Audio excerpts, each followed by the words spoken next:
Now things are changing. As men, we're more aware of mental health way more now. Whereas before, a lot of men, including myself, weren't aware of mental health. The reason why we weren't aware of it is because we were always told how to deal with things. And the way we were told how to deal with things wasn't necessarily correct. You're a man. You're a man. You have girls tell you you're a big man, you know. And it's like, when a girl says you're a big man, you know, you think, right, that's... And you're big age. Yeah, that's crazy. Yeah, you're big age. But it's always said to men, though. In the hip-hop scheme or grime scheme are not important. I'm just purely saying, yeah, that I believe flows are more you remember flows better than anything. That's me saying, like, one of my favourite grime artists is Frisco. Yeah? Frisco's a barman. But guess what Frisco is one of the kings of? Flows.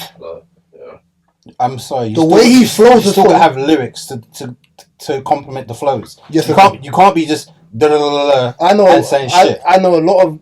Really? There's a lot of mediocre... He's gone... There's a lot of mediocre man. And he's not saying bars. Did you hear me mention Flirty D? I didn't say it. People rate Flirty D. Why would you act like because he's different. Rated, yeah, but he's not rated for bars. This is unfair, man. Because you don't rate him. You're trying to act like everyone else don't rate him. I'm not. Well, I'm not. But you're saying that for bars, and I'm saying he's not recognised for bars. He's recognised for his flows. Exactly, but that's Reese's point, though. And obviously him making all these noises, like in grime, you could get away Academy. heavily with just disregarding bars and focusing on flows. You can get away with it. I don't think so. You see that and I'm not saying bars ain't important because you see that grime song, legend. Yeah.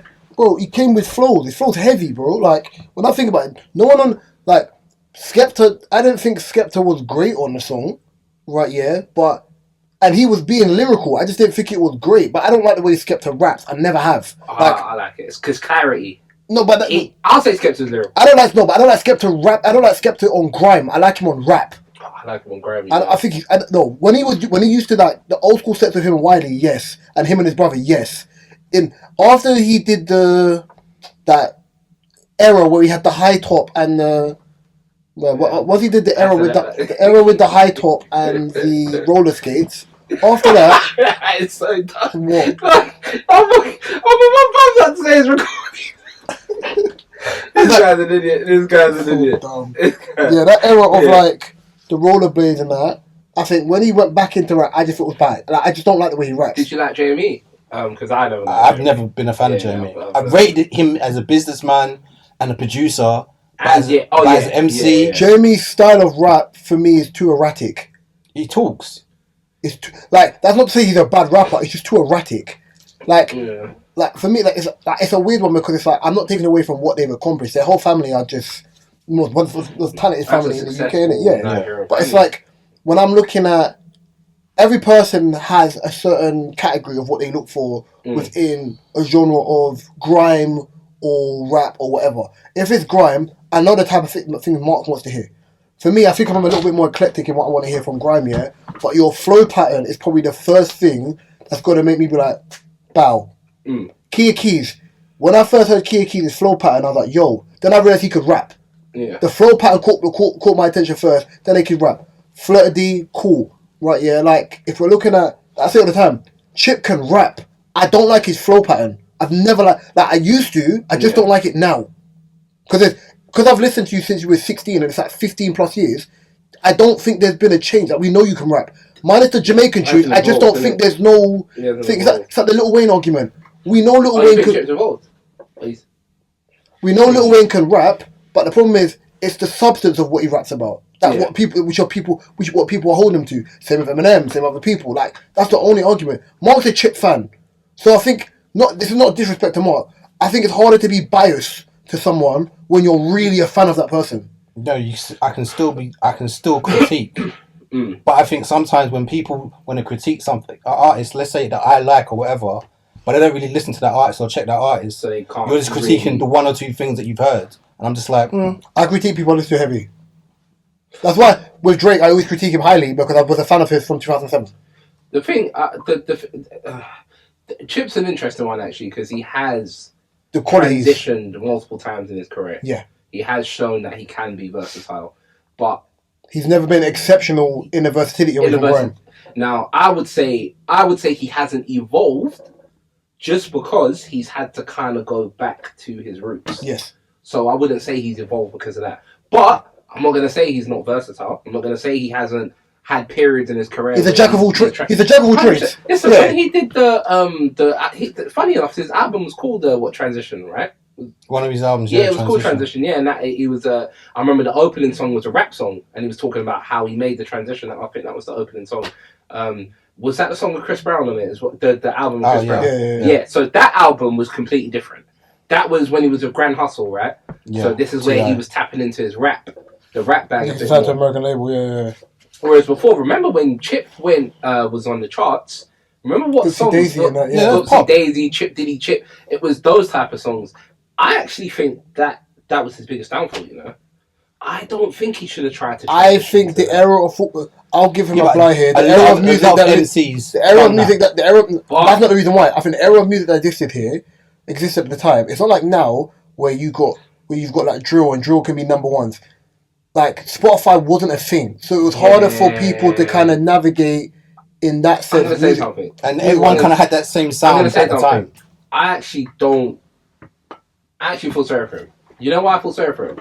Because you got to think about it. In that era, you got to think of the rappers that were charting was DJ Ironic, Wiley, Tinchy Strider, with all the Tiny Temper, but it was all that commercial. That's what I'm saying. That sound. Yeah, and Kano, Scorcher did. Scorcher charted them times. Did he? Yes. I can't remember like a successful Scorcher. Scorcher's got. That was a massive. Scorcher's got two bangers that used to load heavy on the box and MTV, but I can't remember what they were. Scorcher, commercial one. Yeah, Wretch commercial songs. Yeah. But he had like Tractor, Unorthodox. But what I'm saying is, but then if you look at Wretch right now, Kano? But if you look at them right now, they're not that successful, right? They're not relevant now. But that's most music. You can say about Crypticona. That's most music. Yes, so that's what I'm saying. But the times have changed. For them, no, but rap is a young. I wouldn't use the term "I feel sorry for them." No, you know why I'm saying I feel sorry for them? Because talent-wise, they're above the rappers that are at the forefront now. Yeah, but sometimes in music, it's not about the talent. No, but this is what I'm saying, right? Because look, an artist like Jasmine Sullivan, like amazing singer, but she's not out there. But this is what I'm saying. So unfortunately for them, right? They may not want to. They came out because this is where the point. This is where you'll get my point, right? So unfortunately for them, they came at an era. They came in an era where you couldn't chart talking about like normal stuff within the culture.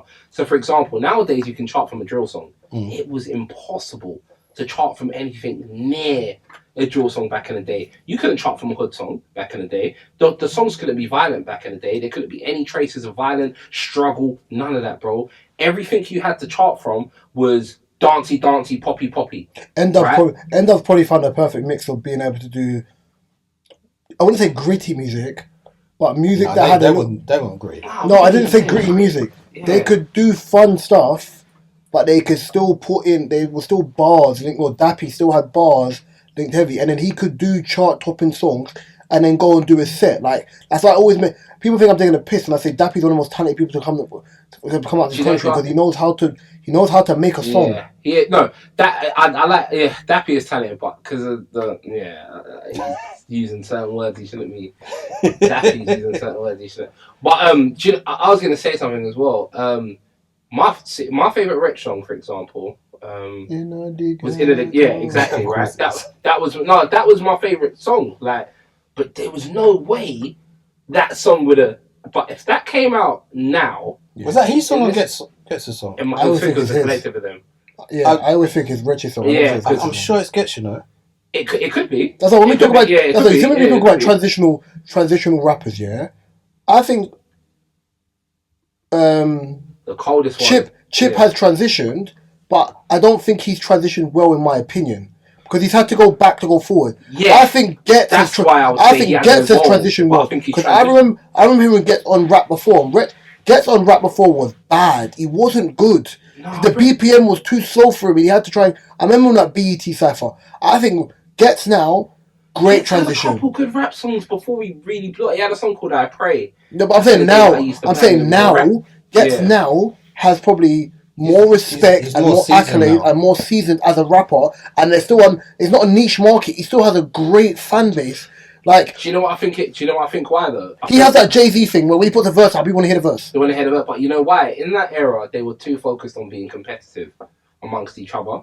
So they were too focused on competing with I still think he's competitive when he gets on the track. No, but I think he's competitive. Oh, he is. No, I think he's competitive, but I think now he's actually just doing it now for the love of it. Like, whereas back then it could have been done for the love of it, but it was very competitive back then. Remember, there was a period where everyone was dissing Wiley.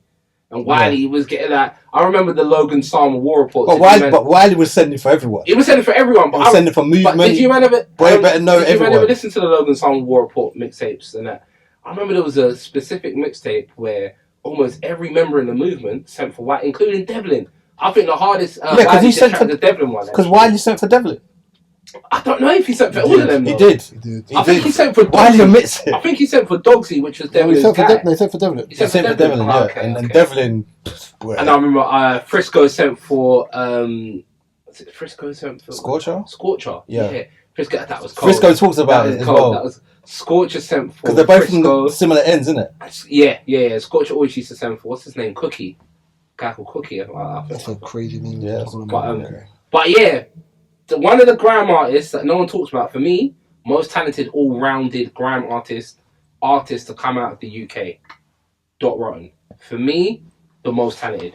Crazy dude. The most talented. I think he's the most... Like, I don't think anyone comes near... I lost respect for Dot Rotten. Very, very, very... But I'm just talking about MC. I couldn't listen to him as a rapper after he started doing bookie stuff. And I was young. I remember... I can't remember. No, it wasn't a public thing. It wasn't like a public thing for everybody else. It was just something I just couldn't listen to the music. He's from the ends though, man. So I remember we're going to see J. Cole when J. Cole put out a sideline story. And J. Cole had a show in the full part of his reaction was weird. And you're opening up for an American rapper, which ultimately Dot Rotten's problem is his ego destroyed him, and the minute his ego destroyed him, people didn't want to hear his music. And this was the transitional period of music of, if you can rap and people like you, people want to hear more from you.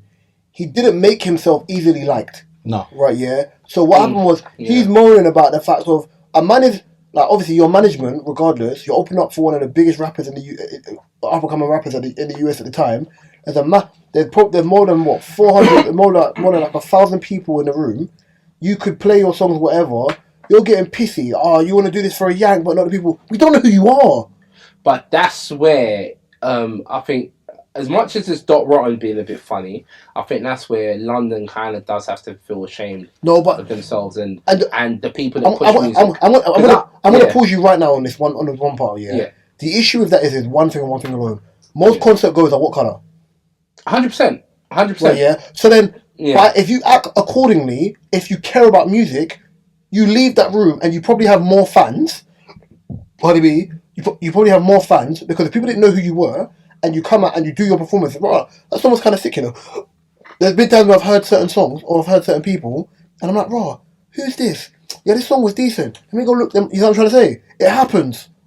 But you know what it is? I feel it's harsh to kind of judge him on that because I can't. He did as a grown man. He acted like a brat. That before, but and I think if you've never performed to 1,000 people and you've opened up, you looked at it in the most negative way possible, and after that, I just never cared to hear his music. But won't you feel a bit? Because okay, cool.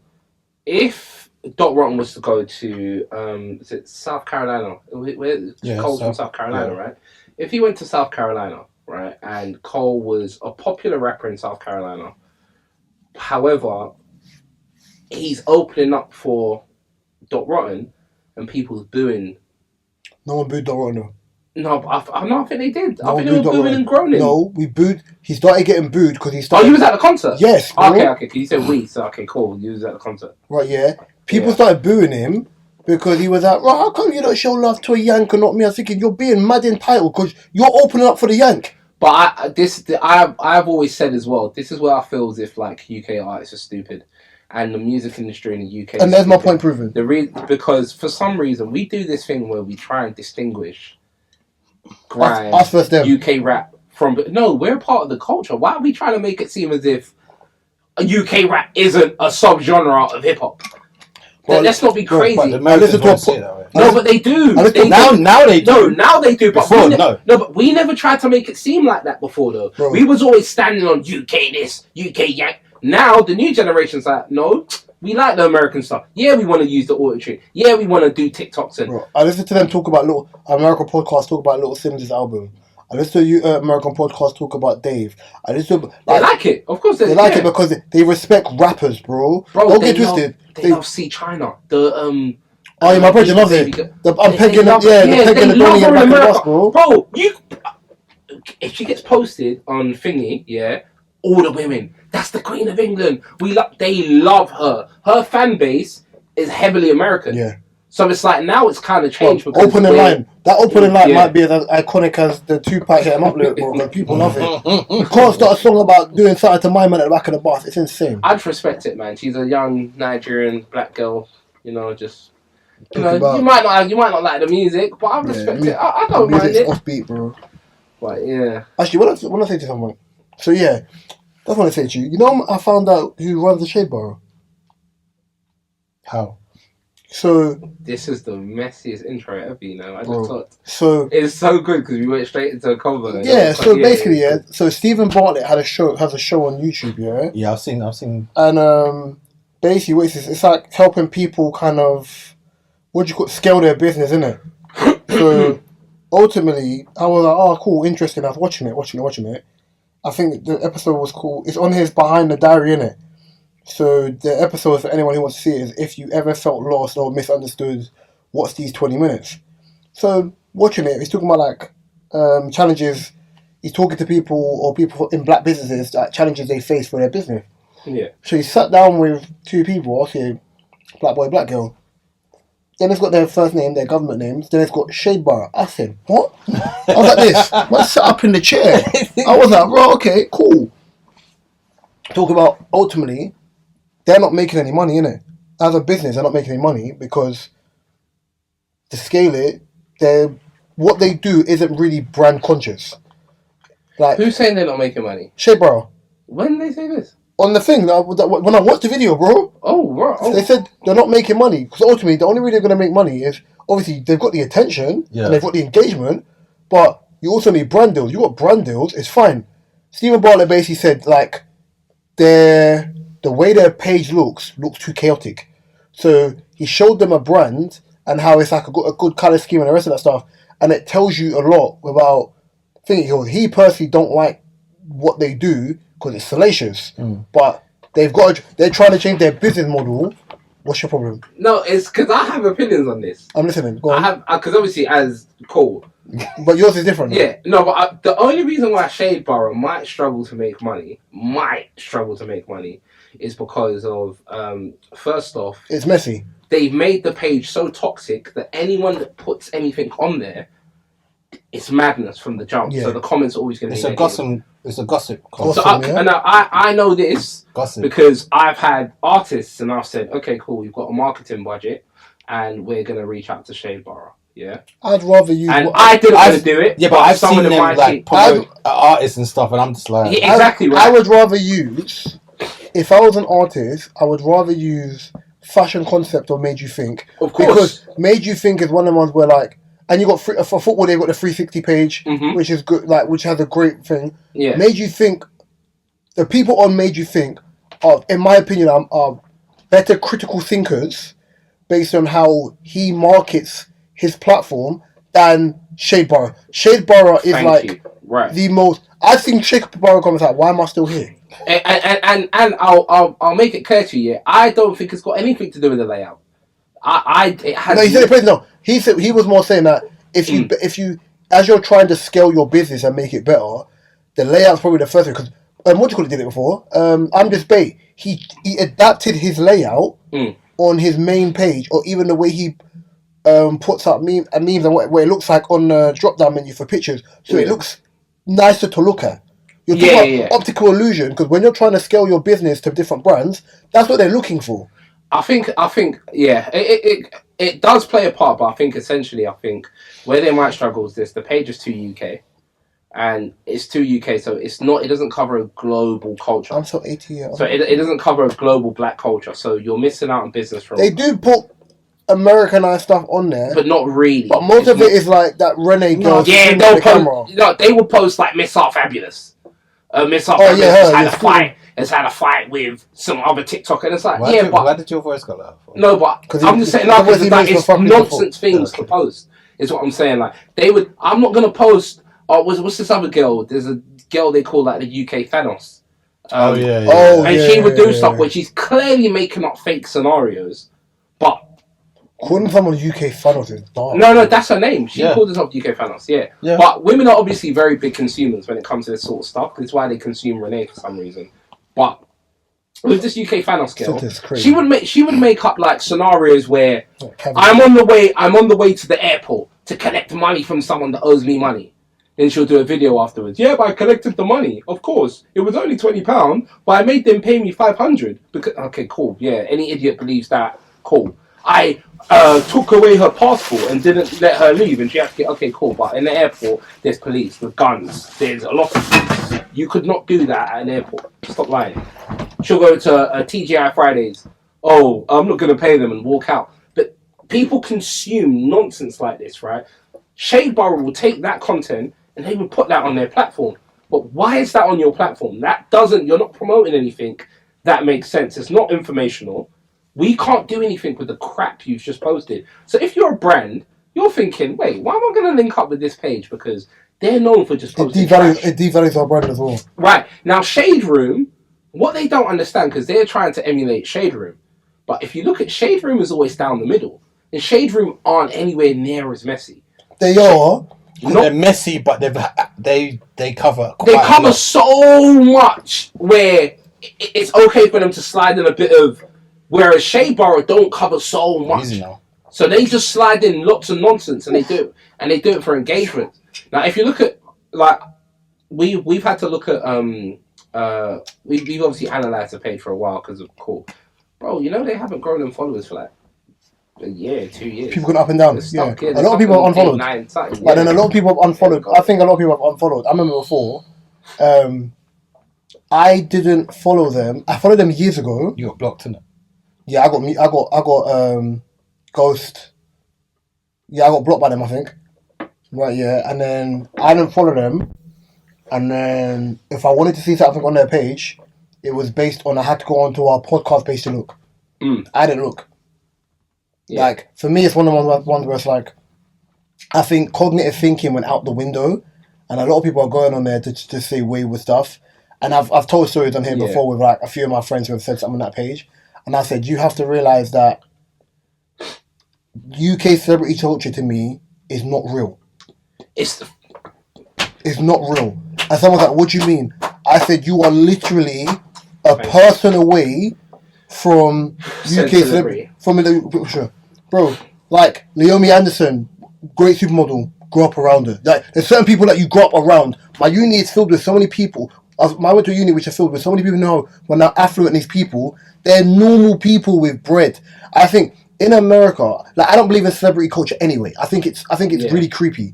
But if it's like music or fashion, I can understand. Yeah. Right, yeah. I don't believe in a stan culture, but I can understand being a fan of what someone does. Yeah. The celebrity culture where people literally are like, oh my god, Molly May, Tommy Fury, like that type of thing.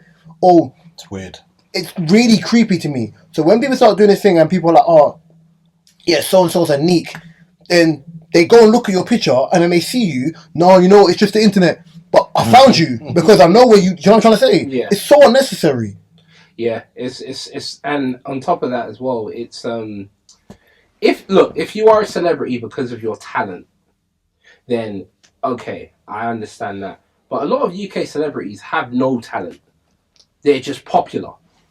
And that's where it's a bit of a I don't that's like they'll be posting certain things about okay, cool. There's certain like Instagram people in the UK that are popular. They'll be acting like they're celebrities, but it's like okay, cool. But these men don't do anything. They just post cute pictures. So this is why like UK celebrity culture is a bit weird because it's not real talented people, and the talented people you don't put on a level where they can actually become celebrities. But I don't get that. I look at the Love Island thing. Like whenever like you go on Twitter and I see the Love Island thing, I always laugh because I said you can see where some people, based on where the region they're from, get girls because they're pretty boys, or girls get man because they're pretty, and then you hear them talk and they got zero chat because they're used to just getting the opposite sex purely because they're pretty. There's zero chat. You got the brain of a snail. Like certain things don't compute, and you just laugh. Yeah. But yeah, we've Made You Think though. You can see why Made You Think would make money because they focus heavily on music. So even if like you don't like the music on the page, because they focus on music, if you're an artist, you kind of know where to go. And sometimes he'll post before he didn't used to post his face. Now he posts his face, and sometimes he puts up certain things. Like, so now you're attaching it to a brand. Now you're attaching his face to the brand, and if you like him personally, then you can like his. But as I said, critical thinking. Yeah. He will put something up and ask you a question, and it's not a salacious question. It's a question, and sometimes he'll back and forth with the person. Kind of be like, you know what? I kind of understand your point there, and it's easier. It's easy to approach someone, or in that sense where it doesn't come across thing. Because I remember there used to be like, was it Baller Alert or Ball Alert over here, the UK one, and I think people used to be cheeky, haha, blocked. Like he used to just block people for fun, right? Yeah. So it depends on what type of audience you want in that sense. But I think when you've got the audience, you can kind of manipulate and take the piss as much as you want. Yeah. For Shade Borough, it's harder for them to do that now because your name says what it is. And when you started to kind of bring in people, you should have molded the business there. The amount of rappers that want to punch you up, before Digga D was ready to come down to the station, bro. Where their main base was. Yeah. Because it's like, bro, stop posting me. Yeah, that they focus too much on drama, and I'm surprised, man. I thought it would have been like I was going to say something mad that could have got the whole podcast cancelled. I would have bleeped out that whole thing. But you don't bleep that, no. I wouldn't get cancelled. I thought the owners might have been from a certain community. Nah. What community? I know the people of the mountains. No, not the mountain community. No. Not the mountain community. He means the bare letters, mad letters, just crazy letters. It keeps on increasing. I'm blocking that. No, because I didn't say anything mad. So you can't, I didn't say nothing mad. Yeah, so Mark, you want to go through that second topic? You want to go about going through things alone? That's crazy. I had to say it in the most political way possible, bro. Like, yeah. You're a dumbass. Alright. I remember I saw this a while ago, but why do men feel the need to go through things alone? And I remember this one comment someone put there, because you lot don't show the support you think you do, and you weaponize the shit when you get upset. Which I was like, yeah. It's a case of like, you're asking the question why men don't feel the need to be vulnerable with, let's say, said partner or whatever. But then if you create a safe place, they will eventually, open up. But if you don't, then a man's not going to like express. They're not going to. I think men open up to other men that they're close with, because as men we know how to give advice and we feel it, we can relate to it. But do you think sometimes as men we do make a lot of jokes about it? No, we do, but I think that's... The jokes aren't malicious jokes. Yeah, because they're not malicious, that's why it's better sometimes. It's there to kind of and it's how we deal with it. Yeah. Bro, like, I remember, like, I've lost, like, family members, and I've gone to school the next day, and the man have made certain jokes, not the next day, but, a couple of days, and they've made certain jokes, and it's funny. And I'm like, okay, cool. It kind of, like... Depending on your friends or your friendship group, they would know when to clown. Do you feel as men we deal with it differently? I think now things are changing. As men, we're more aware of mental health way more now. Whereas before, a lot of men, including myself, weren't aware of mental health. The reason why we weren't aware of it is because we were always told how to deal with things. And the way we were told how to deal with things wasn't necessarily correct. You're a man. You're a man. You have girls tell you you're a big man, And it's like when a girl says you're a big man, you know, it's like, you think, right, that's At your big age. yeah, that's crazy. Yeah, you're big. But it's always said to men though. It's never said to them. Like it's always so. Men back then they wouldn't have known how to deal with these things, so they would have just kept it to Do you know what themselves. I think But as now well? it's different. Generationally, yeah, I think like I've seen a generation where men were just you kind of had to be the strong man. As a man, you just got to firm it. Mm-hmm. And then my remit as I've gotten older was more so like it's not about being the strong man in that sense. Right, yeah. I think my take was more so based on I don't like to complain. I just want to I want it figured out. Because I don't there's no point me getting mad. Like I'm not neurodivergent or like where I can't control my emotions and everything's all over the gaff in that sense. I want to just figure out why this is troubling me and find a solution. That's the thing. I'm not bringing it to someone unless I can't figure out why a select situation is pissing me off. Do you know what I mean? Now, to the subject of why men kind of keep their Trends getting cooked. okay, cool.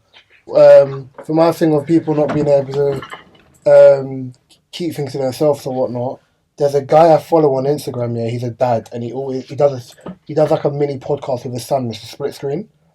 Light skin. Yeah. So I think he spoke about this the other day about when he's going through stuff, kind of thing. And then his wife was like, "But why do you tell me?" He said, "Because sometimes I don't want to discuss it now. I'm trying to figure it out." And then he goes, "What you do sometimes is you kind of make it a thing about you." And I'm like, for me, I was looking at it like I hear what he's saying in the sense of sometimes women hear things from a scale of what makes sense to them, not for anyone else. And I was like, that's where it kind of becomes problematic because I need you to support me in that sense. And they say, right, okay, cool. If on the role reverse, if it's role reverse, we're talking to women about it, women don't get vexed about certain things. And I'm like, listen, everyone has different love languages in that sense, yeah, and or how they like to be communicated. Sometimes just be quiet and listen. Yeah. Yeah, I've heard that a few times. Just be quiet and listen, bro. Like, if I know, for example, I've got a female friend and they're talking to me about something, you know the first question I ask? Right? Do you want sympathy or solutions? And on paper, that sounds like the most disrespectful thing. But no, I want to know if you want to be comforted or you want a solution. Because naturally, if I'm a logical person, I don't want to be giving you a logic-based situation, a logic-based thing, and I don't want to be giving you a logic-based result, and you just want to be like, oh, I just want to talk about it. Okay, cool. Mm-hmm. But I think a lot of people are like, people always concentrate on men being emotionally unhinged. I think it works both ways. I think people have to kind of be able to manage their own emotions first. She's like, oh, you're not listening to me. I was like, I am, but I'm also trying to figure out why X is bothering you. Mm-hmm. So if I get into a dispute with someone, I want to know, okay, cool, why is this situation such a pivotal moment for you? Because once you figure out why, it's easier to manage. Mm-hmm. Some people don't want to hear the why; they just want to complain. They just want to complain. Yeah. And and I think that sometimes that's a difference. And then I've heard it where men have said where sometimes they don't talk about it because sometimes the woman has made it more about them. Yeah, I've been that situation. Like, why am I going to do it? Like you clear. It shows you're not listening. So I get it, and I think this rolls into the whole mental health for men. There was a post about men going on a mental health trip. Yeah. Where they go off to, I don't know, forest or mountains or whatever, and they deal with trauma. Yeah. Do you think black men... Well, like ayahuasca stuff. It's similar, but they don't take any substances. It's more they go to like a remote place. There's even a part where they go into like a lake and they scream, like just shout. But yeah, it's more so there's no phones and no nothing in it. Yeah, it's more so like just a way with other men, and they talk to. They're basically they could be vulnerable. Yeah, but that's why I think black men probably won't do it. Actually, the whole why thing, but I think black men will benefit. The whole why thing is hilarious. I think black men will benefit from something like that because we do need to know how to be a bit more vulnerable because we're raised in ways where we're taught not to be vulnerable at all. Vulnerability is subjective because the way society has become as a man, if you start even an inkling of your feelings, you a bitch, and you're like, oh, okay, cool. Yeah, you're simp, you're this, you know. Yeah. So yeah, Well, let's not get, you know what I mean? I'm not trying to, you got to kind of... But I think, yeah, black men definitely. I think if it is private, no one knows you've gone. It's private and it's amongst other black guys that are like-minded. They're going for a specific type of healing. I think, yeah. I don't know if I would go. I'll be curious. But I think I'll be curious. I don't think I've got that much trauma I think I know how to deal with my trauma a bit better. So I wouldn't even say I don't have trauma, but I think I know how to deal with my trauma. I think my friendship group is that for me.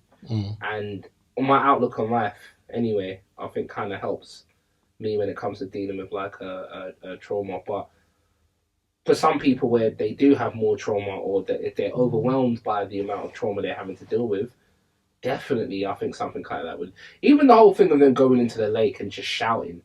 Bro, there's been times when I've been so angry that I've wanted to just... But you can't do that. There's no lake in Lucian. So it's like, if you're in a safe space... I got a lake by my house, I'm alright.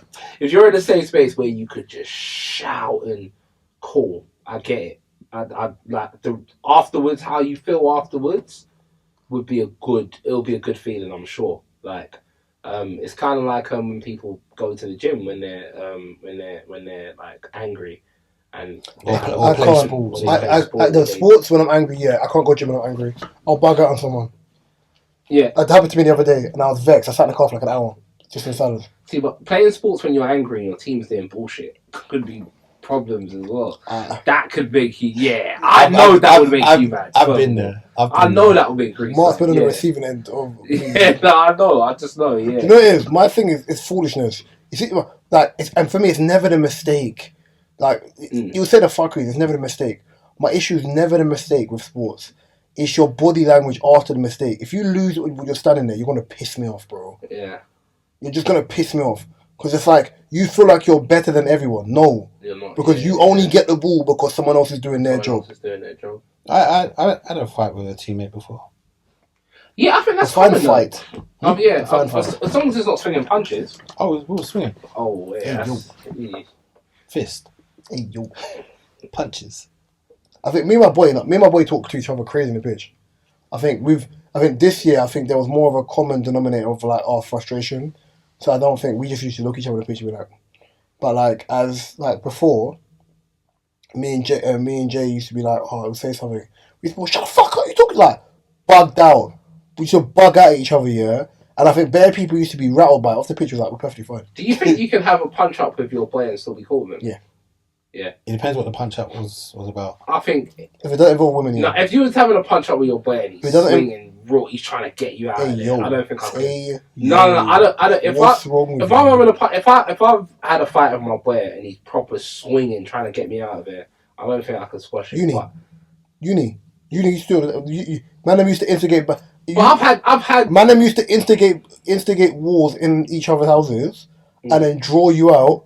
Then man will say something, and then you do grappling. Yeah, the grappling stuff. Yeah, that's calm. It's done. Man tried to choke. Yeah, nah, bro. Man put your head up, try to end your life. No, I promise. No. The grappling stuff and maybe punches at half cool, but actually trying to clip my chin. Donnie threw a knife at me, bro. Yeah, we ain't talking. I had braids. That's lucky. The blade caught the back of my braid, bro. I've definitely in uni been involved in. I don't know, what's it called? Fisticuffs. Yeah, like, not punching up like my friend, but grabbing up like. But that's stuff you do with your brother anyway. Man. No, that's crazy. Yeah, it's mad. No, me and my younger brother, I think Keone used to just like getting punch up. Like I've done that to my brother. He used to stamp my brother out in his room. He used to stamp him out like. And because it's like wooden flooring as well, his mum's room was below, yeah. All you hear is boom, boom, boom, like barefoot stamping, man. Both my brothers used to try like gang up on me, and I wasn't having it. Well, your brother's a boxer now, though. It might be a bit techie, my bro. My youngest brother used to box as well. Hey. I told him, my younger brother used to do the same thing. I said it in front of his mum. I said, "You think I'm gonna take off your face in front of your mother?" I said, "I just got to pump you once. You got to load up a punch. If I punch you once, you're not getting up, you know." Is it your youngest brother that's the boxer, right? Okay, yeah. So Mark might get flogged out with britches. Yeah, no, he's listen. He's a southpaw. You better grab him straight away, bro. He's a southpaw. Nah. Yeah, no, Don't worry about me. I got ways. Alright. So I got a question for you, yeah. So I was watching Breakfast Club the other day, yeah, and they were talking about the whole Diddy case. Yeah. And like everything that's going on and I call it a shit show. And the question that got asked was, could you marry someone with a wild sexual past? How wild we're talking? Well, it's subjective to you. Oh, I'm gonna go last. But I actually think your past represents who you was person? your decision making and who you are as a person. Now, do you think age?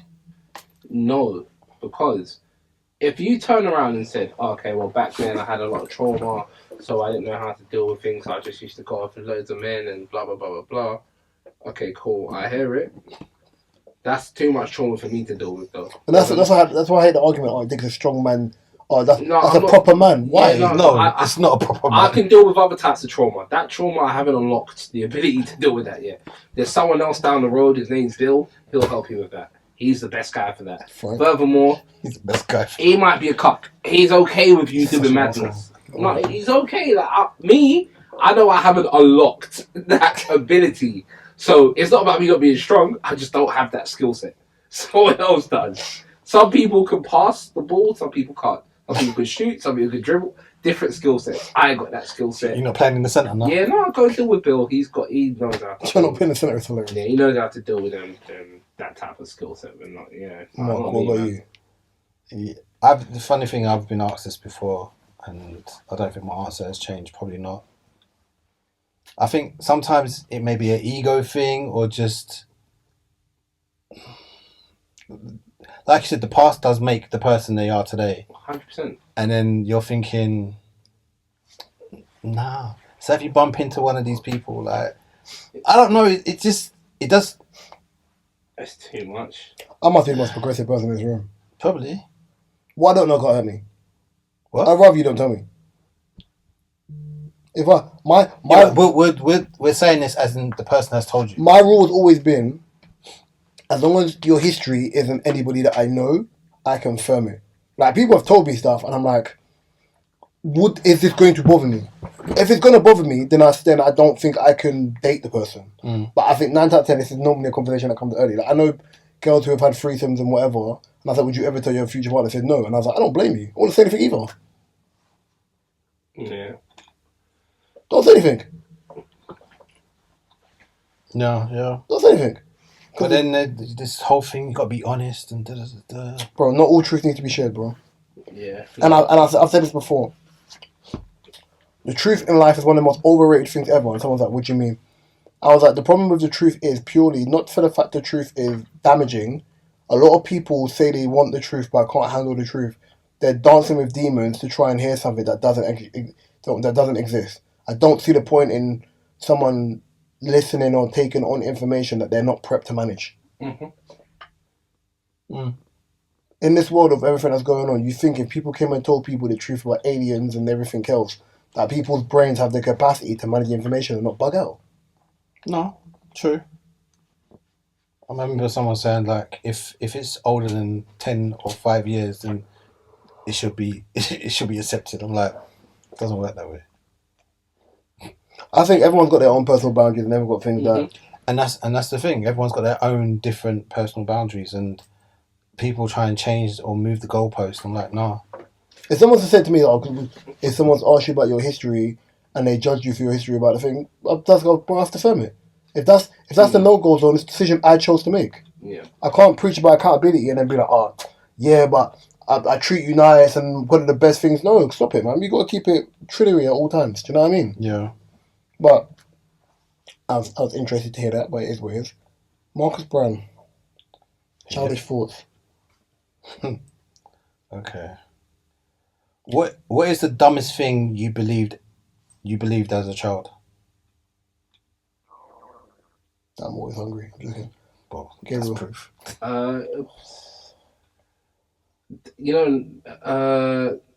There was a story my dad used to tell me about India beating Nigeria 99-0 or something like that. and I used to believe the story. My dad and uncle used to tell me. They used to tell me Beat him at about what? a fictional Nigerian player called. You're such an uncle. You threw him slapped to death. No, they used to tell me about a fictional Nigerian player called Oh gosh. Thunder Balogu. Thunder. Thunder Balogu. Thunder Balogu. Balogu. Thunder Balogu. Other Yoruba people. TB, yeah. TB is crazy. And it was a fictional player. Man basically told man about the sports version of a Nancy.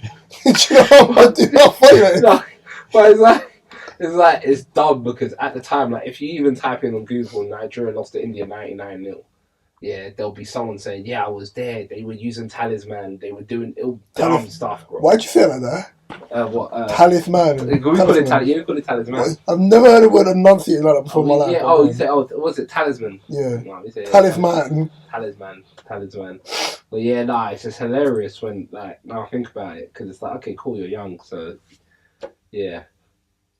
But yeah, I'll say that's probably it. I'm trying to think of mine. I'm just like, I don't even know. Trent's already spamming balls to Vinicius. Trying to think. If that's me, what is something I believed as a kid? What is it? Something dumb you believed as a kid. Oh, the DIY thing was hilarious. I remember my uncle, I didn't know what the word DIY meant. But not what I believe. He just told me I didn't know what DIY meant. He was like, do it yourself. I was like, you're mad regional. Like, what do you mean do it yourself? I didn't actually understand that that's what it was called. I was like, well, you wicked bitch. How dare you talk to me like that? What else is there? I'm trying to think. Whoosh, by. Something dumb I believe as a kid. Oh, the dumbest thing ever. I watched Rugrats as a kid, yeah. And I remember, when you were too old for Rugrats, it's fine. I still know about Rugrats. Okay, cool. Bitch. And they said that, I think Chucky ate a watermelon seed and said if you eat a watermelon seed, it will grow in your stomach. Yeah. The look of disgust Gabriel gave me when I said that was disgusting, bro. He was like, how dare you stupid dumb fuck, bro. No, I think that was a normal thing that parents used to tell you. I used to think adults used to tell you. Like, I used to think the watermelon seed would grow in my stomach. I used to love watermelon. I still do. I've got one in my fridge, but... With chicken. Yeah, man. Did you man believe the Tooth Fairy, yeah? No. No. Yeah. That's my granny, bro. No. I knew it was my mum. I didn't believe in Santa, bro. Yeah, You chose to believe in Santa? Why? I didn't have a chimney, so boy. I don't think I'll even teach my kids to believe in no Santa. Some guy that just comes. Everyone's like, you're a bad man for doing that. Like, you're taking away your child's imagination. Why am I making a child believe that my hard-earned money was given to him by some random don? I paid for it. Santa Reese.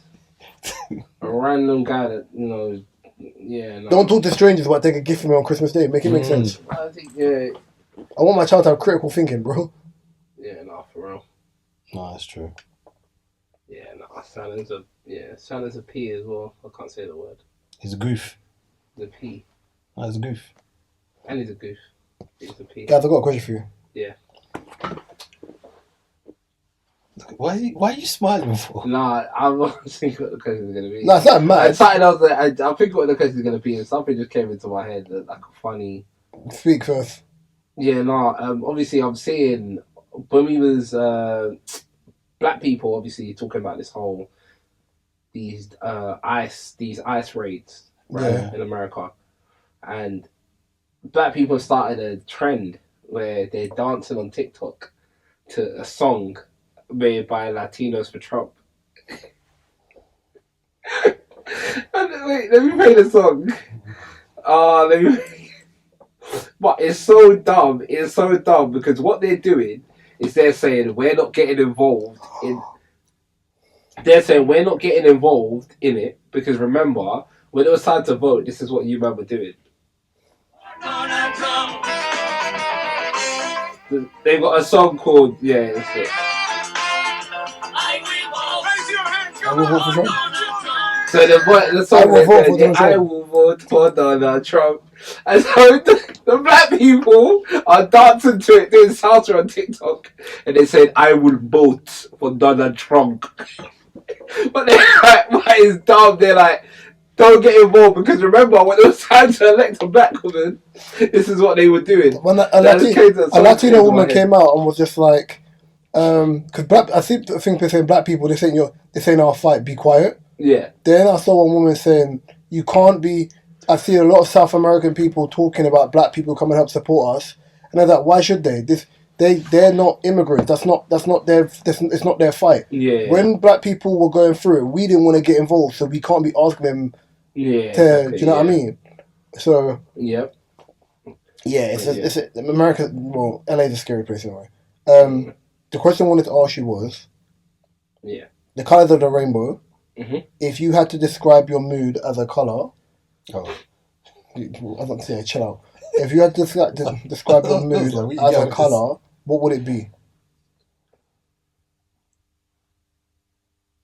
Okay, this one go black. No, I would say purple. I must say Tinky Winky. And the reason why I say purple is because blue is for chill. So a lot of the time I aspire to be chilled and just cool. But then purple, if I'm I might not. Purple's a mixture of yellow. No, sorry, what? Purple's a mixture of blue and red. No, it must be. You do realize you have Google, right? I thought. Oh, wait. You do know that you're black, right? Wait, purple. A mix of. Okay, let's find out. Yeah, red and blue. Yeah, so I would say purple. Primary colours. So I'll say because of that, the red part is the stress. This guy wants to be Mace Windu so bad. I'll say the red is the stress and the bullshit, and blue is I aspire to be a chill guy. I always want to be chilled. So yeah, I'll say purple because it's a mix. That's what I'll say. Good answer, really. Great answer. Mark? Mine's always been red. Shit. Warning. Sorry, the game. Fucking hell, mate. I don't know. I've always been drawn to the colour red. I don't have a proper reason, but I guess it can be bright, it can be dull. There's all type of different shades of red, and it evolves to make different colours as well. Yeah.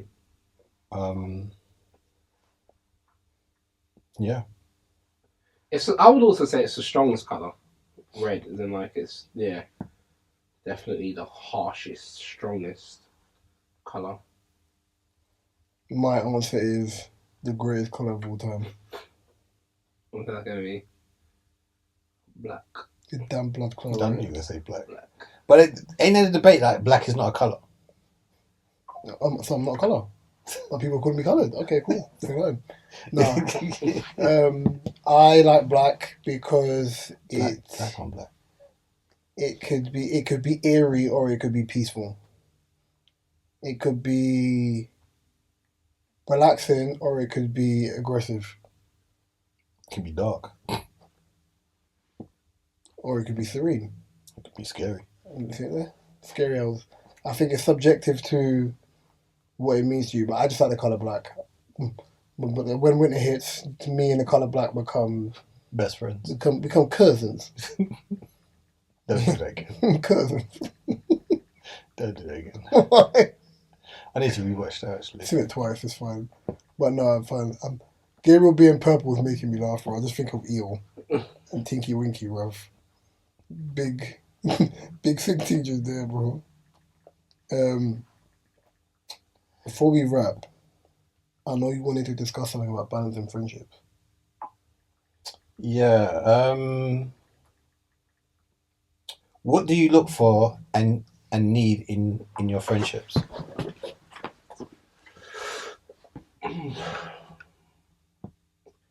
For me, honesty is the most important thing. Honesty and just morally, someone that I'm in line with in terms of morals. And yeah, that's all I would say for me. Mark? Support. Like with Gabe's honesty, So who the hell was Gabe's? Honesty. I said Gabe. That's what Americans call me, you know. I've got a colleague called Gabe. That's probably You why. said a man who outside of a lumberjack shirt cutting the thing. Support, honesty. I guess just. Do you know why it's a hard question? Because men don't require much. No, we don't. Yeah, we just vibe with who we vibe with, and so it's like, I think I know how to answer that question easy based on the friends I have. And I think about the friends I have are like, we catch joke, ethics, morals. Yeah. And I think the ability to hold me accountable when needed. And I think those type of people are the best type of people. As a guy, I think if you're aligned in what you want or what you're looking for and your friends have that, it's easier for you to be in certain spaces because your friends are in those spaces. If I wanted a friend who had I don't believe in, when people say, oh, I've got that friend where I live vicariously through them, I was like, you've got a friend who's like the whole friend or whatever. No. You don't want that because, you know what I'm trying to say? There's no peace here, there's chaos. I want, synergy across the board. Using you as a decoy. No. Fact. I want synergy across the board. Oh, that's a great note. But, that's it from me. Anyone want to add anything before we wrap? Happy Father's Day. Well, it's gone now, but yeah. Yeah. We miss you, Kay. See you, man. 100. What want to say? Gabriel, add anything? No, apart from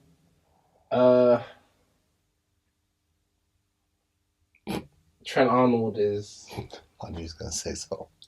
having a not so good game. Let it go, bro. Hate watch, man. Let the man move on, man. I need this hate watch. I need it. But yeah, yeah, man, guys, just sort of remain consistent with whatever you're doing. Keep working hard. And yeah, man, try and enjoy the latter half of the year. And yeah. That's what I say. Okay. This has been episode 233. Yep. You can find a DSP on your favorite DSPs, my personal favorite YouTube. You can find mine, Mark, OK, and Gabriel's information in the description below. You can find a TikTok link, the Spotify playlist link, Mark's photography link, and as I said last week, and every other blood clot link that we have available. Because it's a lot of links. I had that much links when I was younger. Sorry, I'm joking. I missed that word, links. I've been Reese. To my left been Drinks. Behind the camera's been Gabriel. And Kay will return next week. I said good, like an uncle. And we'll be back next week. As always, if it's snowing, Gabriel's definitely going. I might go in it. I bet you will. I might consider. Consider you, though. With the vegan milk. Love and guidance, peace and blessings. Peace.